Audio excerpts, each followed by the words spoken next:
আসসালামু আলাইকুম এভরিওয়ান, কেমন আছেন সবাই? আশা করি ভালো আছেন।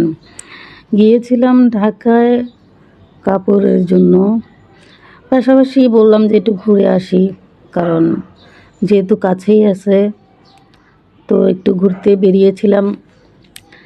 এটা হচ্ছে যে ঢাকা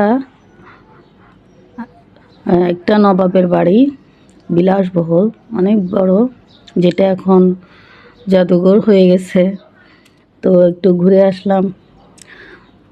এটা সম্ভবত হাসান মঞ্জিল, একটা নবাবের বিলাসবহুল বাড়ি।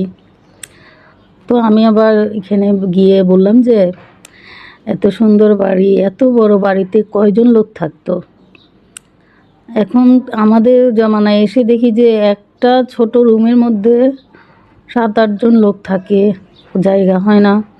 আর ওনারা এত বড় বড় বিশাল বিলাসবহুল বাড়িতে থাকতেন, ওনাদের কি ভয় লাগতো না? আমাদের এই একা একটা রুমে থাকতে কিন্তু ভয় লাগে, বুঝছেন? আর ওনারা এত বড় বড় বিলাসবহুল বাড়িতে থাকতো, কতজন থাকতো এগুলা বলছিলাম। আর পুরোটা ঘুরে দেখছিলাম। অ্যাকচুয়ালি এটা কিন্তু অর্ধেক, বাকি অর্ধেক অনেক বড় হয়ে যাচ্ছে, যেহেতু অনেক বিশাল বড় বাড়ি, সেক্ষেত্রে বড় হয়ে যাচ্ছিল ভিডিওটা। তো আমি জাস্ট অর্ধেক আপলোড করলাম। আমার কাছে অবশ্য ভালোই লাগলো।